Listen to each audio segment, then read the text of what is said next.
Alright, ladies and gentlemen, Kokomi and I are completely lost. I've got no idea where we are here in the background. Let me just quickly check up on Kokomi. Are you still doing a... And we're back live. Alright everyone, so I'll be zipping here with Shalonen throughout the map. I'm using 2 anima units and a Dea to give Shalonen a speed boost whilst we talk a bit about some completely random topics. I've got a couple of things on my mind with regards to the channel, Genshin and so on. I can't just really put it into a video, so I just thought let's make this a bit of a chit-chat video. And with that said, let's begin with some random thoughts. Well, not really random. I've been thinking about these things the last few weeks, and the first thing that I need to kind of get off my chest is the fact that a lot of people that seem to be previous or ex-Genshin players cannot shut up about the game on social media. What I mean by this is I see a lot of people that play Withering Waves or Honkai Star Rail or Zenless Zone Zero that would, whenever there's like a piece of content in their game, they would be like, yeah, this game is so amazing. Oh yeah, and by the way, Genshin sucks. And it's just like, can you people not just shut up? Just keep to your lane, stick to your path like I'm doing here on screen. Because it's so annoying when people keep on parroting the same things when it's clear that Genshin has moved beyond their criticism. For example, a lot of people would say that the overworld or like the world quests in Genshin are unvoiced, and what's the point of playing something like that? Whereas in 5.0 they are actually voiced. For instance, if you do the tribal quest and so on, and not only are they voiced, but Genshin's put in quite a lot of character expressions, not just with Paimon, but characters like Shalonen sits in different poses. So it's not just, oh, Shalonen stands here, oh, Traveler stands here, oh, Paimon recaps the whole thing every time. It's Genshin's moved way beyond that. Everything feels much more story-like, much more anime-like in its presentation and telling. And from 5.0, I've definitely felt that there's been quite a significant bump up in the quality of the game, which is why I think that when people are constantly negative about Genshin, they really are coming from a place of disingenuity or disingenuousness, whatever the English word is. But yeah, that is my thoughts. And I also think that a lot of people would say, oh yeah, Genshin Impact's just Paimon yapping and recapping, but they often forget that there's a purpose to this.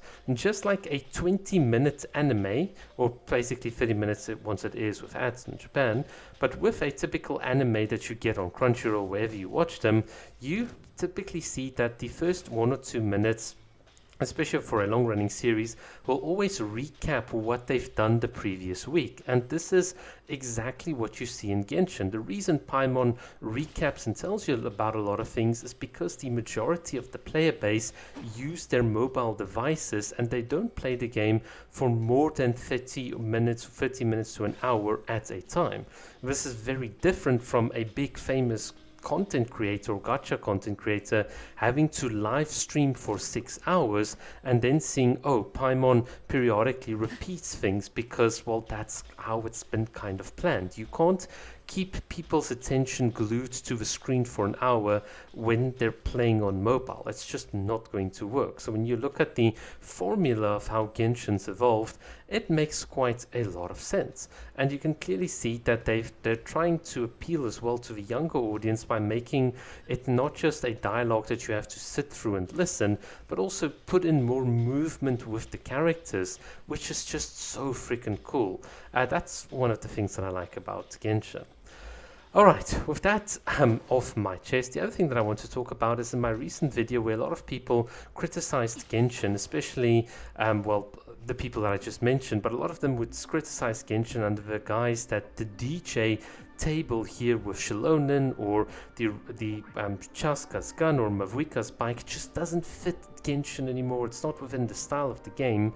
And at first I would say, yeah, if you don't play the game deeply enough, you can get that impression.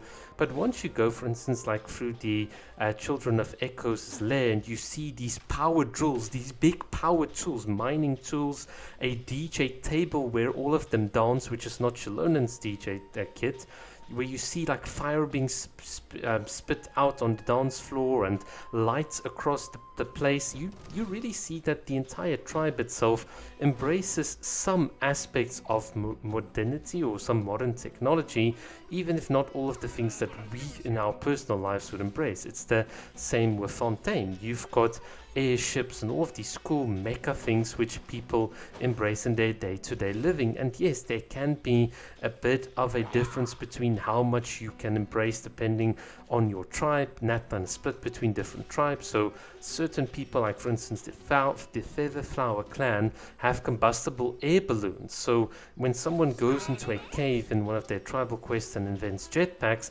it's not that out of place, especially with the region being surrounded by these, phlogiston currents or wind currents that just propels you even further, and only people of the Feather Clan have mastered that mechanic, the mechanic that's intrinsically linked to flying with the, I don't know what you call the flying dinosaurs or whatever, those little red flying birds that you can indwell. To me, all of this just makes perfect sense if I go through Natland. So when I put out my video defending Mavuika and Chaska, I got a lot of criticism, and I think a lot of it was very disingenuous from people, and I tried to respond to some of it, but you can clearly see that there's just an agenda to kind of put Genshin on the backbone without being genuine to what is actually presented to you in front of your eyes. But it's a kind of battle one can, I can't win it. I can just put my opinions out, give people a platform, and also get some people that write some really nasty comments. And if people write nasty comments, I typically either ban them or I just give them a nasty comment back, because it's like, well, hey, you agreed to my rules and stuff, so if you're gonna talk shit in my video, I'm gonna put you in your place. But some people don't like that. Tell me below whether you think that's the right approach, or whether we should just restrict people's freedom of expression, which is one thing I'm very happy to do by just banning them. Right, so let's move on and talk a bit about Kokomi. So one of the things that I've noticed recently is that fewer and fewer people are playing with Kokomi, particularly in the Spiral Abyss and in the Overworld, because you've got lots of new characters that can heal, lots of exploration creep. The metagame has definitely gone way insane towards hyper carries and buffing them, and the place where you can really use Kokomi has just been very, very limited. So from my perspective, it's been very difficult to make Kokomi-like content, and given the nature of Natland characters, well, with the exception of Shilonen here, it is difficult to see potential new synergies unlock with Kokomi. I think what Hoyo would have to do is release someone like, let's say, the Electro Sovereign Dragon, which gives bonuses to, let's say, the Raiden Shogun for Elemental Burst, and then something to do with negative crit rates and giving the team some sort of advantage that way. I think that's the only real way you can realistically start carving out a niche for Kokomi. It is kind of sad, but in the interim, I've just been having a ton of fun using Kokomi to explore out of bounds, using your Elemental Burst to change the skybox effect and just take beautiful pictures of my favorite characters. So that's where we're at with Kokomi. And then finally, I want to talk about quickly my video that I released, the 2 videos I released on being able to do the infinite skating here with Shilonen, and obviously you can now do this with Mualani and Kachina. For those of you that are not aware, those videos were heavily downvoted and or disliked because there typically is like a couple of glitch hunting Discord groups in Genshin, and I know one of them caught wind of it and they just instantly downvoted the video because, well, if you don't share the glitch, they can't use their bigger platforms to put it out and monetize it, and that kind of makes them angry. So I'm very happy with my little glitch that I fixed with another glitch that gave me this result. It's something unique I've done in Genshin. I'll make a video on it, and perhaps like in 5.4 or in the future, let's say Hoya patches by accident one of the steps or incidentally, I'll release how it's done. But I'm very happy to be able to say, quite rightfully, that currently with my own method, I'm the only one in the world that can do this in 5.2. I feel smug about it in some way, even though I know that substantially there aren't going to be that many people that are interested in this type of effect. But just for some video background other than combat content and so on, it is nice to be able to do it, and I'm going to try and see if there aren't creative ways of using this. But yeah, that's just how I feel.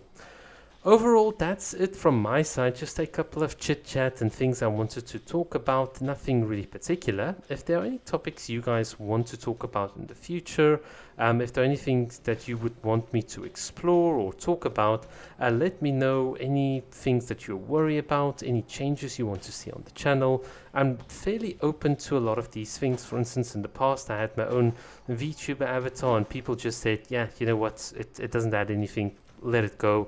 I had a dancing Kokomi on screen, and I've done a lot of crap on my channel, but we can find a sweet spot and work together. For those of you that are really dedicated, and for those of you that are dedicated viewers, thank you so much always for sticking around, and thank you so much for also watching this video. Keep well.